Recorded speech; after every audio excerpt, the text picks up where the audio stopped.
Alright, I'm taking the radiator out of my Ford Probe here. It's a 97 GT. Anywhere from 93 to 97 should be the same. I'm pretty sure it's got a leak.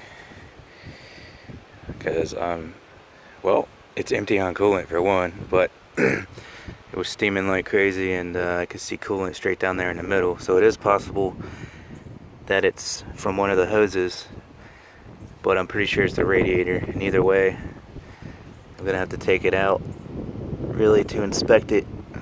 So that's what we're doing. So first you need to remove these brackets to hold it down. There'll be a 12mm bolt there, and I'm not sure what was there. Mine doesn't have anything. I like to put the shit back so I don't lose it. This one here, again, 12mm, and then right here was a 10mm. So there's your 12 and your 10. And I'm thinking that should be out of the way enough. So we're gonna need to unplug these electrical connectors and disconnect the hoses. Before you try to take it out, you should drain it. There's a drain plug on the driver's side bottom of the radiator so that you can drain the coolant out.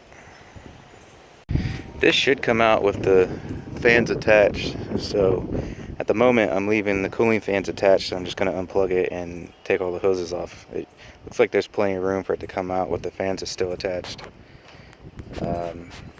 And then if I have to inspect it, I'll just take the fans off once we get the radiator out. It's going to be a lot easier that way. There's a push tab on the back of this. You should be able to push the tab down and then pull the coupler out. Same on this one. Push tab right here on the top. Squeeze it down and pull the coupler out.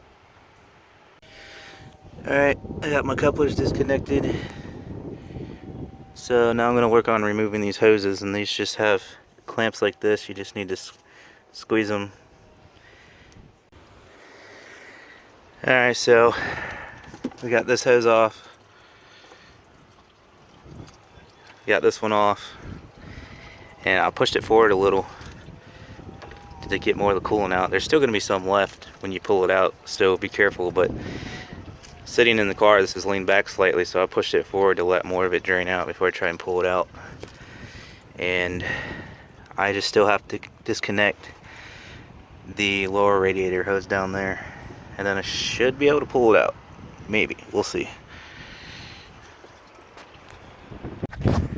Alright, so this bottom one was a bit of a pain in the ass. I had to lift the car a little, as you can see, and I had to lock it open with vice grips and then pry it back with a screwdriver, and I had to wiggle the radiator around a little bit too so I can get the screwdriver on it.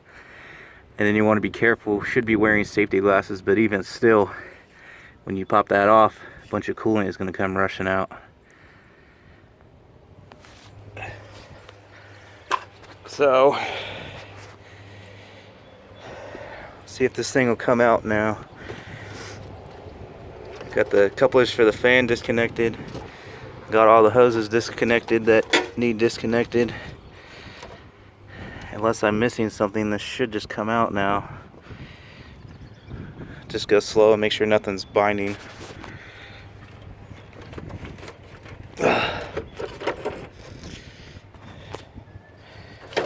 Yeah, I think it's loose. I'm gonna need both hands to do this. Alright, so yep, it just came straight out. Pretty straightforward. There's what you're left with. You'll have pins that'll line up there when you reinstall it. So that was actually a fairly simple radiator removal. So now I can inspect this thing and inspect my hoses and all that crap.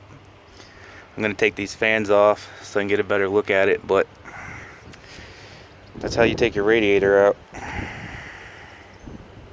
By the way, this is what you want to use for those hose clamps. And then try and pry the hose off with a screwdriver. Or if that's proving too difficult, you can get a pair of vice grips on there, clamp that open, keep it open so you don't have to keep squeezing this, and you got both hands to get that hose off.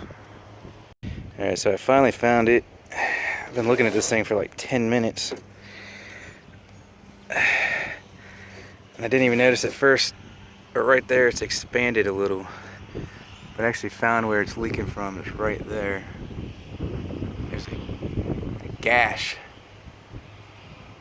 I don't even know how that happened, because this was the part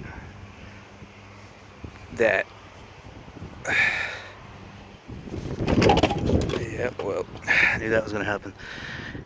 That would have been like sitting up against this AC condenser. So I don't even know how something would have, nothing could have flew past this to hit the radiator to take that chunk out of it.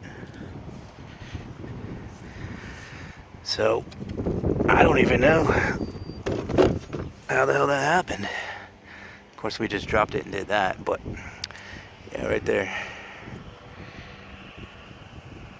So I don't know if somebody gouged it up when they installed this before and then it just finally broke free or what. I mean, that's what I'm gonna guess, because I don't know how else that would have happened.